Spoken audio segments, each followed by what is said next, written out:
નમસ્કાર, નિર્માણ ન્યૂઝની વિશેષ રજૂઆત ટુ ધ પોઈન્ટ કાર્યક્રમ સાથે હું છું યજ્ઞ ત્રિવેદી. દર્શક મિત્રો, આજે ટુ ધ પોઈન્ટ કાર્યક્રમમાં એક બહુ જ મહત્વપૂર્ણ મુદ્દાની મારે વાત કરવી છે. આપણે સૌ બોલતા હોઈએ છીએ રક્તદાન એ મહાદાન. રક્તદાન એ દરેક લોકો અત્યારે કરતા હોય છે, પણ હજુ પણ એવા ઘણા બધા જે વ્યક્તિઓ છે કે જે રક્તદાનનું મહત્ત્વ ક્યાંક સમજી શકતા નથી. મહત્ત્વ સમજાવીએ છીએ તો પણ અત્યારે તો એમ જ કહેતા હોય છે કે ના ભાઈ, આની અત્યારે તો કેમ જરૂર છે, શું કરવા માટે અમે તો અત્યારે કરાવીએ. રક્તદાતાઓ છે ખૂબ જ મોટી સંખ્યામાં છે. જ્યારે જ્યારે જરૂર હોય ત્યારે લોકો અત્યારે તો જે આગળ આવતા પણ હોય છે, રક્તદાનનું મહત્ત્વ સમજાવીને અન્ય લોકોને પણ અત્યારે તો જે પ્રેરિત કરતા હોય છે. પરંતુ એ પરિસ્થિતિ ક્યાંક એમ કહેવાય ને કે અમુક જ લોકો પૂરતી સીમિત જોવા મળતી હોય છે, કે જેમાં મોટી સંખ્યામાં અત્યારે તો લોકોએ જોડાવું પણ જરૂરી છે. જ્યારે 14મી જૂનની વાત કરીએ તો એ રક્તદાતા દિવસ તરીકે તેની ઉજવણી તો અત્યારે કરવામાં આવે છે, પણ સાથે સાથે રક્તદાનનું મહત્ત્વ શું છે, રક્તદાતા કયા કારણોસર અત્યારે તો જે રક્તદાન કરે છે તેનાથી કેટલો ફાયદો થાય છે, તે તમામના મહત્ત્વને સમજવું પણ બહુ જ જરૂરી જોવા મળી રહ્યું છે. ત્યારે આ તમામ મુદ્દાઓ પર આપણે ચર્ચા વિચારણા કરીશું. તમામ મુદ્દાઓ પર ચર્ચા વિચારણા કરવા માટે અમારી સાથે જોડાઈ ગયા છે ડૉક્ટર વિશ્વાસ અમીન, કે જેઓ જનરલ સેક્રેટરી છે રેડક્રોસ સોસાયટીના. સૌથી પહેલાં તો વિશ્વાસભાઈ, આપનું સ્વાગત છે. નમસ્તે. વિશ્વાસભાઈ, સૌથી પહેલો પ્રશ્ન હું આપને પૂછવા માંગીશ કે જ્યારે રક્તદાનની આપણે વાત કરતા આવીએ છીએ, એક બાજુ જે રીતે આ રક્તદાતા દિવસની પણ જે દરેક લોકો ઉજવણી કરતા હોય છે, પરંતુ રક્તદાનનું ઇમ્પોર્ટન્સ સમજવું અને સમજાવવું એ બહુ જરૂરી છે. સૌથી પહેલાં આપની પ્રતિક્રિયા રક્તદાન એ મહાદાન ઉપર. રક્તનો કોઈ વિકલ્પ નથી. જ્યારે કોઈ તંદુરસ્ત વ્યક્તિ રક્તદાન કરે છે ત્યારે જરૂરિયાતમંદને આપી શકાય છે. અને વિજ્ઞાને આટલી બધી હરણફાળ ભળી છે છતાં આપણે કોઈ પણ પ્રયોગશાળામાં, કોઈ પણ લેબોરેટરીમાં કે કોઈ પણ ફેક્ટરીમાં બ્લડનું ઉત્પાદન કરી શક્યા નથી. એટલે રક્ત એ લોકોનું જીવન બચાવવા માટે જરૂરી છે અને રક્તદાનનો કોઈ વિકલ્પ નથી. એટલે જ કહેવાયું છે કે રક્તદાન એ મહાદાન છે. રક્તદાન એ મહાદાન તો છે ને, દરેક લોકોએ આ રક્તદાન ના કરતા હોય તો પણ કરજો, કારણ કે તમારા માટે જ અત્યારે તો બહુ જરૂરી જોવા મળતું હોય છે. આ સાથે જ મહેન્દ્રભાઈ જોશી આપણી સાથે જોડાઈ ગયા છે, કે જેઓ મેનેજિંગ કમિટીના મેમ્બર છે રેડક્રોસમાં. જી મહેન્દ્રભાઈ, સૌથી પહેલાં તો આપનું પણ સ્વાગત છે. મહેન્દ્રભાઈ, આપ અનમ્યુટ કરજો ત્યાંથી. જી મહેન્દ્રભાઈ, આજે જ્યારે રક્તદાનની વાત કરતા એ છે, રક્તદાન એ જ મહાદાન અત્યારે તો જોવા મળતું હોય છે. સૌથી પહેલા આપની પ્રતિક્રિયા, રક્તદાનનું મહત્વ અત્યારે કેટલું છે?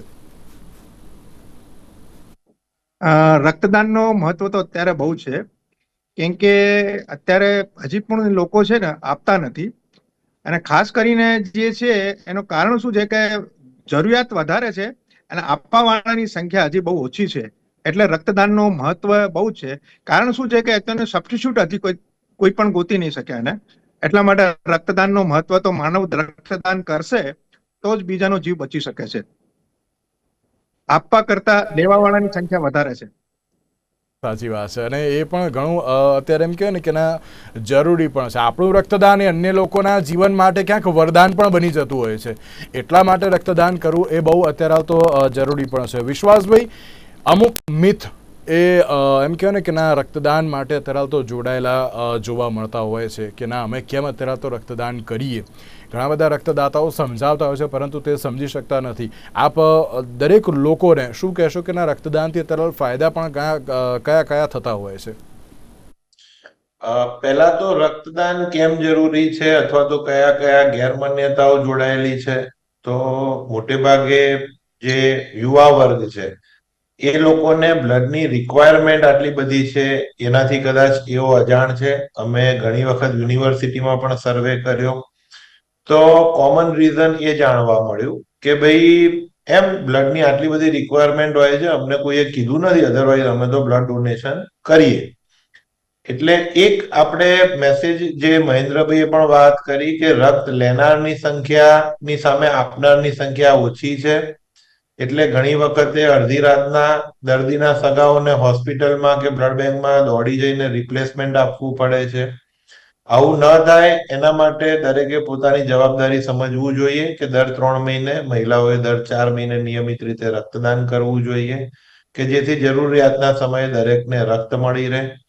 બીજી એક ગેરમાન્યતા છે કે ઘણા વખતે માણસોને એવું હોય છે કે ભાઈ મારા પોતાનામાં જ ક્યાં લોહી છે, પરંતુ ભગવાને આપણને દરેકને જેની ઉંમર 18 વર્ષથી મોટી છે, વજન 45 કિલોગ્રામથી વધુ છે, તેવા દરેક વ્યક્તિના શરીરમાં 5 થી 6 લીટર જેટલું બ્લડ હોય છે અને રક્તદાન વખતે 350 કે 450 ml જ રક્ત જે તે ડોનરના શરીરમાંથી લેવામાં આવે છે. એટલે આ એક ગેરમાન્યતા છે કે ભાઈ વ્યક્તિ એવું માને છે કે યાર મારામાં છે જ ક્યાં, તો પાછું મારે આપવાનું. ત્રીજું એવું છે કે ઘણી વખતે ડોનર્સને એવું હોય છે કે ભાઈ હું બ્લડ ડોનેટ કરીશ તો મને ક્યાંક HIV, હિપેટાઇટિસ બી કે એવો કોઈ ચેપી રોગ નહીં લાગી જાય ને.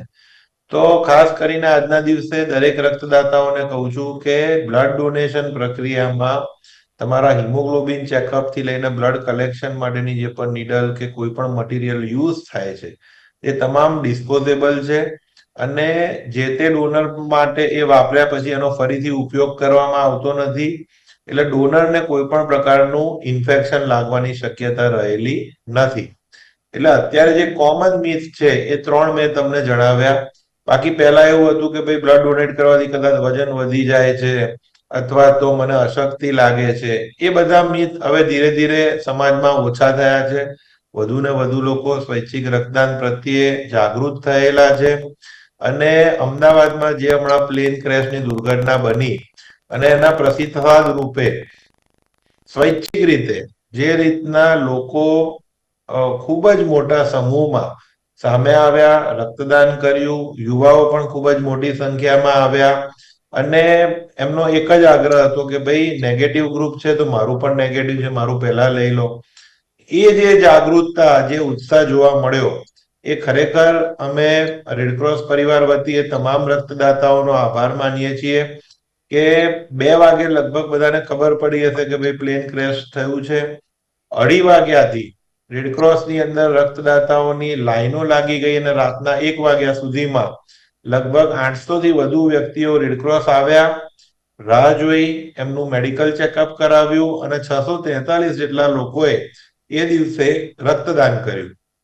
14મી જૂનનો દિવસ એ વર્લ્ડ બ્લડ ડોનર ડે તરીકે છે. 13મીએ 15 બ્લડ ડોનેશન કેમ્પ અમે કર્યા. આજના દિવસે પણ અમદાવાદના વિવિધ વિસ્તારોમાં 15 બ્લડ ડોનેશન કેમ્પ ચાલી રહ્યા છે. કાલે રવિવાર છે, કાલે 12 બ્લડ ડોનેશન કેમ્પ છે. સોમવારે પણ 10 જેટલા blood donation camp Red Cross Ahmedabad કરી રહ્યું છે. ત્યારે અમે સૌ રક્તદાતાઓનો, રક્તદાન શિબિર આયોજકોનો આભાર માનીએ છીએ કે તેઓ રક્તદાન પ્રત્યે જાગૃત છે અને અમદાવાદમાં અને ગુજરાતમાં આપણે સૌને ગૌરવ છે કે આપણે રક્તદાનની રાજધાની તરીકે સમગ્ર ભારતમાં પંકાયેલા છીએ. વાત છે અને તેની સાથે રક્તદાન કરવું પણ બહુ જરૂરી જોવા મળતું હોય છે. મિથની એની તો વાત કરી, પણ મહેન્દ્રભાઈ આપને રક્ત ક્રાંતિ તરીકે પણ દરેક લોકો અત્યારે તો ઓળખતા હોય છે. તેની પાછળની અત્યારે તો શું વિશેષતા રહેલી છે? સાચી વાત છે. રક્ત ક્રાંતિ તરીકે મને ઇન્ડિયાની બહાર નેપાળ, ભૂટાન, બીજી બધી કન્ટ્રીઓની અંદર પણ મને મહેન્દ્ર રક્ત ક્રાંતિ નામથી ઓળખે છે અને મને એની વસ્તુનો આનંદ પણ થાય છે કે કારણ શું છે કે ઘણા બધા મિત્રો ભેગા થઈને એક મિશન લીધો હતો, મિશન રક્ત ક્રાંતિ હિન્દુસ્તાન. જેમ શ્વેત ક્રાંતિ આવી હતી, હરિત ક્રાંતિ આવી હતી દેશમાં, આ રીતે રક્ત ક્રાંતિ આવે. રક્ત ક્રાંતિનો ઉદ્દેશ્ય એવું છે કે હર ઘર રક્તદાતા, ઘર ઘર રક્તદાતા. તો જે બધા મિત્રો જોડાયેલા છે બધા સ્ટેટમાંથી છે. આમાંથી હિમાચલ, હરિયાણા, પંજાબ, વેસ્ટ બંગાળ, એ બધા મિત્રોનો એક જ ટાર્ગેટ છે કે અમે વધારેમાં વધારે રક્તદાતા બનાવીએ. જેમાંથી એક ઘરની અંદર એક રક્તદાતા હશે તો એને શું છે કે ફેમિલીમાં જ્યારે પણ જરૂર પડશે ને તો એને એ કમ્ફર્ટ રહેશે અને તરત આપી શકશે. કેમ કે જે વ્યક્તિ પહેલી વખત આપે ને એને કાયમ ઘણા બધા, જેમ વિશ્વાસભાઈએ કીધું હતું કે એને બીક લાગતી હોય કે મને કંઈ થઈ જશે તો. એટલે અમારો ઉદ્દેશ એવું છે કે અમે બધાને એક જ વસ્તુ કહીએ છીએ કે મિશન રક્ત ક્રાંતિની અંદર તમે એક વખત રક્તદાન કરો, પછી તમારી ઈચ્છા હોય તો તમે કરજો, નહીં કરો જરૂર પડે કદાચ તમારે ફેમિલીને તો તે દિવસે તમે રાત્રે અમને ફોન કરતા તમે જાતે જ આપી શકો છો. એટલે એ મિશન રક્ત ક્રાંતિનો એક વસ્તુ છે. એટલે એના નામથી મારી સરનેમ છે, મેં રક્ત ક્રાંતિ જ કરી દીધી છે. ઓફિશિયલી નથી, પણ છતાં અત્યારે ધારો કે આ પહેરેલું જ છે મારે, અમે પણ મહેન્દ્ર રક્ત ક્રાંતિ છે. અને આજે જે અમારે છે ને રક્તદાતાઓ માટે આજે એક તહેવાર કહેવાય, મારા માટે તો દિવાળી છે. અને હું અત્યારે કેન્સર પેશન્ટને એસડીપી પણ આપીને આવ્યો છું. તો રક્તદાનની અંદર રક્તદાન સાથે એસડીપી પણ હોય છે, એ પણ એક રક્તદાનનો ભાગ છે અને એ પણ સુરક્ષિત પ્રક્રિયા છે. તો હું બધાને એક જ તમારા મારફત આ જે ટીવીમાં અત્યારે બોલવામાં આવે મને, તો બધાને એક જ અનુરોધ કરીશ કે ભાઈ જેમ હોળી હોય, દિવાળી હોય, આ રીતે રક્તદાતાઓનો એક તહેવાર છે. આજે વર્લ્ડ નેશનલ વોલન્ટરી બ્લડ દિવસ છે, તો અત્યારે અમારે રક્તદાતાઓ માટે એક મહત્વપૂર્ણ દિવસ છે. અને હું બધાને એ જ અપીલ કરીશ કે તમે બધા એક વખત આપો, તો કદાચ ભવિષ્યની અંદર તમે આપવાનું ચાલુ રહેશો. કેમ કે બાળક જયારે 18 વર્ષનો થાય ત્યારે એના માતા પિતા બધા જ એને બેંક અકાઉન્ટ ખોલાવી દે છે, ગાડી લાવી આપે છે, એના વોટર આઈડી બધું જ બનાવી દે, પણ ત્યારે માતા પિતાને હું રિક્વેસ્ટ કરીશ કે એક વખત એને બ્લડ બેંક લઈને આવું. અને અમદાવાદીઓ માટે તો ખાસ કહીશ કે અમદાવાદની બ્લડ બેંક જે છે, Indian Red Cross Society Ahmedabad Shatabdi ભવનના નામથી જે ઓળખાય છે, એ અત્યારે જોવાલાયક સ્થળ છે. તમે આવશો તો એને જોશો તો કમસે કમ ઓછામાં ઓછા તમને 2 થી 3 કલાક થઈ શકે છે ધ્યાનથી જુઓ તો. બાકી અમારા ત્યાં લાઈવ જે બાળકો છે થેલેસીમિયાના, એને અમે બ્લડ આપીએ છીએ. તો લોકોને અમે એમ કહીએ કે જે તમે બ્લડ આપો છો ને, એ તમારો બ્લડ ક્યાં જાય છે એની પણ અમે એકદમથી શું કહેવાય કે પારદર્શી છે. તમે જોઈ શકો છો કે તમારો બ્લડ ક્યાં કામ લાગે છે. આમ નથી કે અમે બ્લડ લઈ ગયો છો અને ક્યાં જશે ને શું જશે, એવું નથી. 1241 બાળકોને એ અમારા બ્લડ ઉપર જ, અમે કહીએ રક્તદાતાઓના, અમારો શબ્દ એવું છે કે રક્તદાતાઓના બ્લડ ઉપર જ આજે જીવે છે. જે અત્યારે લગભગ સમજી લો ને મોટી ઉંમરના જે છે, જે 36 થી 40 વર્ષની આજુબાજુ પહોંચી ગયા છે, એ લોકોને દર 7 દિવસ, 10 દિવસ, 15 દિવસ, 21 દિવસ આના હિસાબથી જેમ જેમ મોટા થતા જાય છે તેમ તેમ એને વધારે બ્લડ આપવું પડે છે.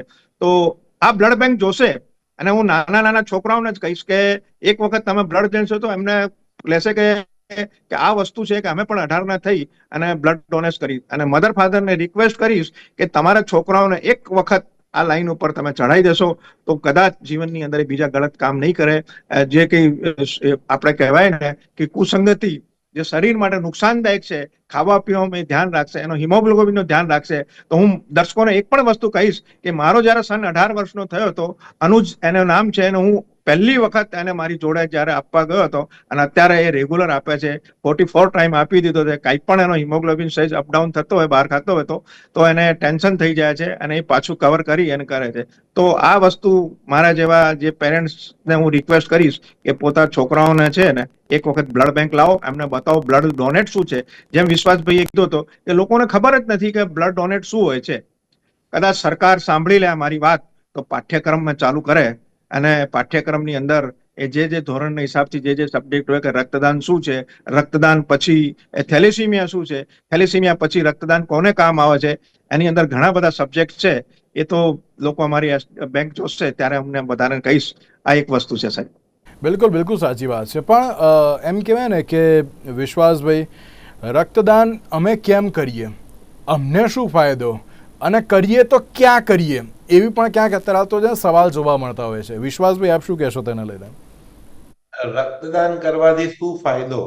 તો રક્તદાન કરવાથી તમારા એક રક્તદાનથી 3 થી 4 વ્યક્તિઓના જીવન બચે, એ ફાયદો. એટલે તમે ડોક્ટર નથી તો તમે કોઈનું જીવ નથી બચાવી શકતા એવું ના માનો. તમે કોઈકને રક્તદાન કરીને પણ જીવન બચાવી શકો છો. તમે સૈનિક નથી અને તમે સરહદ પર લડવા નથી જઈ શકતા, પરંતુ તમે રક્તદાન કરીને તમારા 4 બંધુઓનું જીવન બચાવો છો દર 4 મહિને, તો એ પણ એક દેશ સેવાનું કામ છે. એટલે આ બધા આડકતરા ફાયદા છે. સીધો ફાયદો જોવા જાઓ તો જ્યારે તમે બ્લડ ડોનેટ કરવા જાઓ છો ત્યારે તમારું મેડિકલ એક્ઝામિનેશન થાય છે, તમારું હિમોગ્લોબિન ચેકઅપ થાય છે, બ્લડ પ્રેશર ચેકઅપ થાય છે. 5 જે મેન્ડેટરી ટેસ્ટ છે, HIV, હેપેટાઇટિસ બી, હેપેટાઇટિસ સી, મેલેરિયા અને સિફિલિસ, એનું પરીક્ષણ ફ્રી ઓફ કોસ્ટ રક્તદાતા માટે થઈ જાય છે. તમારા શરીરમાં જે રેડ સેલ્સ મૃત્યુ પામવાના છે એ તમે ડોનેટ કરો છો ત્યારે બોટલમાં જતા રહે છે, નવું રક્ત બને છે, નવી ઉર્જાનો સંચાર થાય છે. તમારા કેન્સર થવાની શક્યતા તમને ઘટી જાય છે, હાર્ટ એટેક આવવાની શક્યતા તમારી ઘટી જાય છે, તમારી સ્ફૂર્તિમાં વધારો થાય છે.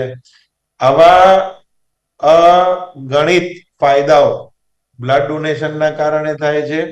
પરંતુ સૌથી મોટો ફાયદો એ છે કે તમારા બ્લડ ડોનેશનથી કોઈ 4 વ્યક્તિઓનું જીવન બચે છે, અને એ 4 પરિવારને તમે જે ખુશહાલી આપો છો, એની જે અંતરની દુઆઓ પામો છો, એ સૌથી મોટો એડવાન્ટેજ છે. અત્યારે જ્યારે પ્લેન ક્રેશ દુર્ઘટનામાં જે યુવાનો આવ્યા હતા, એનું મેડિકલ એક્ઝામિનેશન વખતે ઘણાને અમે પૂછીએ કે ભાઈ શેના માટે, તો કે ના ના, કોઈકને જરૂર પડે તો અમારું બ્લડ કામમાં આવશે, એના કારણે જ અમે આવ્યા છીએ. એટલે બીજાને મદદરૂપ થવાની જે ભાવના છે, તો એ રક્તદાન થકી દર 4 મહિને, તમે મહિલા હો તો દર 4 મહિને, અને પુરુષ હો તો દર 3 મહિને. આ જે સેલ્ફ સેટિસ્ફેક્શન, બીજો કોઈ ફાયદો મને નથી ખબર, પણ તમને જો એમ ખબર પડે કે તમારા કારણે કોઈ 4 વ્યક્તિનું જીવન બચ્યું, અને એ જે આનંદ છે, એ આનંદથી વિશેષ મારા ખ્યાલથી બીજો કોઈ ફાયદો નથી. બિલકુલ બિલકુલ સાચી વાત છે. મહેન્દ્રભાઈ, આપ પણ શું કહેશો? કારણ કે દરેક લોકો છે ને ક્યાંક ફાયદો શોધતા હોય છે, શોધો ના નહીં, પણ આ બધી બાબતોમાં તરત જે ફાયદો શોધવાની જે બાબત જોવા મળતી હોય છે, આપ તેમના માટે પણ શું કહેશો? ફાયદો તો એના માટે શું છે કે પોતાનું શરીર જયારે સ્વચ્છ રહે ને, એ મોટો ફાયદો છે. આજે બ્લડ ડોનેટ કરવા વાળો વ્યક્તિ છે ને, સૌથી પહેલા જયારે ડોનેટ કરવા જાય છે ત્યારે એને ફર્સ્ટ હિમોગ્લોબિન ચેક કરવામાં આવે છે, અને જેનો એને હિમોગ્લોબિન 12.5 થી નીચે હોય તો એ આપી નથી શકતો. ત્યારે એને અફસોસ થાય છે કે મારું કદાચ 12.5 હોય. બીજું બીપી માપવામાં આવે છે. આજે તમે જુઓ છો કે 25-30 વર્ષના છોકરો, 25 તો મેં વધારે કહી દીધું, 21 વર્ષના છોકરાઓને પણ બીપી હાઈ હોય છે. એ લોકોને ટેન્શન લઈને ફરતા હોય છે. ઘણી વખત અમે જોઈએ છે, કાલે એક કેમ્પની અંદર એક યુવા હતો, અને આવીને ડોનેટ કરતા 21 વર્ષનો જ હતો, અને આતો આમ થોડોસો પરસેવો થયો અને આમ થયું. મને કે સાહેબ મને બહુ ટેન્શન રહે છે. એટલે કહેવાનો મતલબ છે, મેં એને એમ જ કીધું હતું કે તમે ટેન્શન શું કામ રાખો છો? એટલે યુવાનો આ જ કહીશ કે તમારું શરીર સૌથી પહેલા છે, અને શરીર સ્વસ્થ રહેશે તો તમે સ્વસ્થ રહેશો. આજે બ્લડ ડોનેટ કર્યા પછી જે રિપોર્ટ આપવામાં આવે છે, એની અંદર તમે વિશ્વાસભાઈએ કીધું છે એ ઘણા બધા રિપોર્ટ આવે છે, જેનાથી તમે ફર્સ્ટ સ્ટેપમાં તમને ખબર પડી શકે કે મારી શરીરમાં શું પ્રોબ્લેમ છે. તો હું બધાને કહીશ કે સૌથી મોટો કોકનો જીવ તમે બચાવો છો, એક છે. બીજો, તમારો જીવ બચે છે, એ મોટો ફાયદો છે. તમે સુરક્ષિત, સૌથી પહેલા કહે ને કે પોતે સુરક્ષિત તો દેશ સુરક્ષિત, પરિવાર સુરક્ષિત, બધું સુરક્ષિત રહી શકે છે. તો રક્તદાન કરવા વાળો કાયમ સુરક્ષિત રહે છે. હું પોતે અત્યારે 213મી વખત આપીને આવ્યો છું આજે, સાહેબ.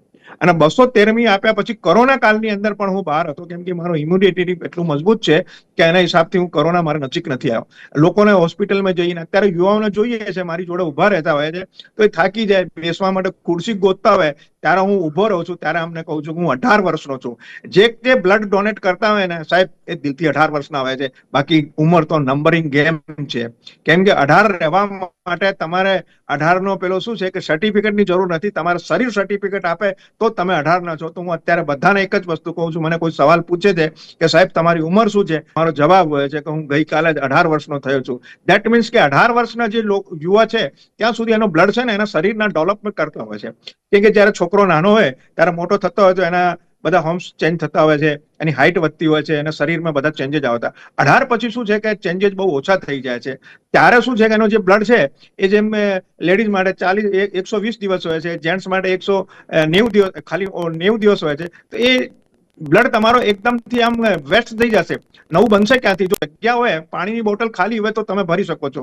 હું ઘણા બધાને એક જ એક્ઝામ્પલ આપું છું કે આપણી ઘરની અંદર જયારે મમ્મી જયારે કિચનમાં કામ કરતી હોય, વાઈફ કામ કરતી હોય, બેન કામ કરતી હોય, ત્યારે કિચનની નળી જયારે બ્લોક થઈ જાય તો એને ખાલી કરીને એ લોકો કઈ રીતે કરે છે, અને પછી પાણી નીકળતો હોય ત્યારે એક મેન્ટલી એને સર્ટિફિકેટ થાય છે કે ઓહો, આજે આપણે વોશ બેસિનની લાઈન બહુ ક્લિયર છે. તો દોસ્તો, એ જ આપણા શરીરની જે છે ને બ્લડની લાઈન, એ પણ આ રીતે છે. જો બ્લડની લાઈન તમારી ક્લિયર હશે, એ ક્યારે થઈ શકે છે? જ્યારે તમે 90 દિવસે બ્લડ ડોનેટ કરો અને પાછું નવું બની જાય છે. 24 અવરની અંદર તમારો શરીરની અંદર લોહી પાછું નવું બની જાય છે, અને બન્યા પછી તમારે આપવા માટે 90 દિવસ પછી પાછો તમે આપીશો. તો જે સાયકલ જે છે ને સાહેબ, એ સાયકલ ચાલતી રહે.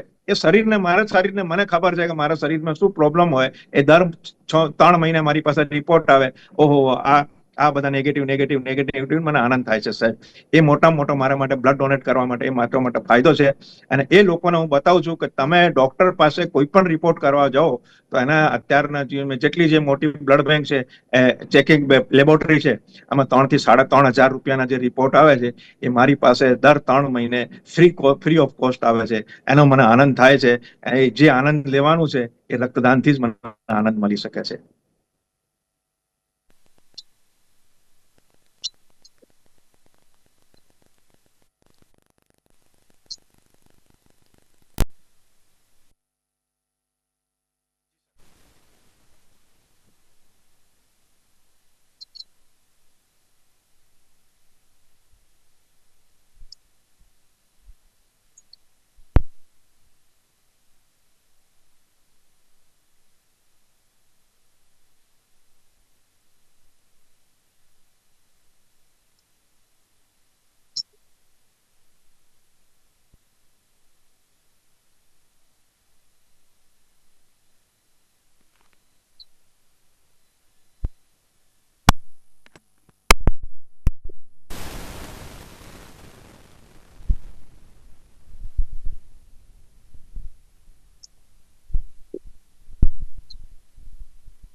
યુથને ખાસ મેસેજ આપીશ. સૌપ્રથમ તો યુથનો હું આભાર માનીશ કે પ્લેન ક્રેશ વખતે જે સ્વૈચ્છિક રીતે તેઓ આગળ આવ્યા એ બદલ એ તમામ યુવાઓનો હું આભાર માનું છું. અને યુવાઓને એ જ આગ્રહ રાખીશ કે દર 3 મહિને આપ નિયમિત રીતે રક્તદાન કરતા રહો. તમારી પણ તંદુરસ્તી સારી રહેશે અને દરેક બ્લડ બેંકમાં બ્લડનો એટલો સ્ટોક હશે કે જરૂરિયાતના સમયે દરેક દર્દીને રક્ત મળી રહેશે. પ્લેન ક્રેશની દુર્ઘટના વખતે પણ રેડક્રોસ પાસે 1800 યુનિટ બ્લડ હતું. સિવિલ હોસ્પિટલમાંથી એક જ ફોન આવ્યો ત્યારે અમે કીધું કે બ્લડ માટેની કોઈ ચિંતા ન કરતા.